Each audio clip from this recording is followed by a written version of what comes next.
नमस्कार, वेद विकासाचा 24 तास घडामोडींमध्ये आपलं सहर्ष स्वागत।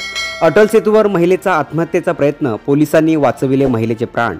दिनांक 16/8/2024 रोजी सायंकाळी अटल सेतूवर अटल सेतू ब्रिज मुंबईकडून शेलघर टोलनाक्याकडे जाणाऱ्या अंतरावर स्विफ्ट डिझायर कार क्रमांक MH02FH 1686 ही रस्त्यात थांबली असून सदर कारमधील एक महिला ब्रिजच्या रेलिंग क्रॉस करून काहीतरी करीत आहे अशी माहिती न्हावा शेवा वाहतूक शाखा पेट्रोलिंगच्या पोलीस अधिकारी व कर्मचाऱ्यांना मिळताच पेट्रोलिंग वाहनांवर असलेले पोलीस नाईक ललित शिरसाट, पोलीस नाईक किरण म्हात्रे, पोलीस शिपाई यश सोनवणे हे सदर ठिकाणी पोहोचताच महिला रीमा मुकेश पटेल वय 56 वर्षे गृहिणी राहणार मुलुंड मुंबई यांनी ब्रिजवरून उडी घेण्याचा प्रयत्न केला असता सदर पेट्रोलिंगवर कार्यरत असलेले पोलीस अंमलदारांनी स्वतःचा जीव धोक्यात घालून कसोटीने प्रयत्न करत तिला सुरक्षित वर काढले।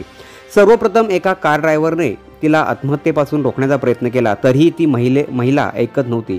मात्र वेळेत वाहतूक शाखेचे पोलीस कर्मचारी दाखल झाल्याने सदर महिलेला पोलिसांनी पुलावरून बाहेर ओढून सुरक्षित स्थळी काढले व तिचे प्राण वाचविले। ड्रायव्हर संजय द्वारका यादव या व्यक्तीने सर्वप्रथम त्या महिलेला समुद्रात उडी मारू नये म्हणून पकडून ठेवले। त्यानंतर घटनास्थळी पोलीस दाखल झाले व महिलेचा जीव वाचला। सदर महिला अगोदर ऐरोली येथे समुद्रात देवाचे फोटो टाकण्यासाठी गेली होती, मात्र तिथे पाणी कमी होते। तिला कोणीतरी सांगितले होते की देवाचे फोटो खोल पाण्यात विसर्जन करावे। त्या अनुषंगाने ती खोल पाण्यात शोध घेत अटल सेतूवर आली।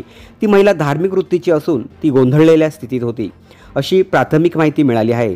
सदर महिलेला वाचविण्यात यश आले असून ती महिला फोटो टाकण्यासाठी आली होती की आत्महत्या करण्यासाठी आली होती याचा अधिक तपास न्हावा शेवा पोलीस स्टेशन करीत आहे। अंजुमन बागोन वरिष्ठ पोलीस निरीक्षक न्हावा शेवा यांनी या ठिकाणी सांगितले।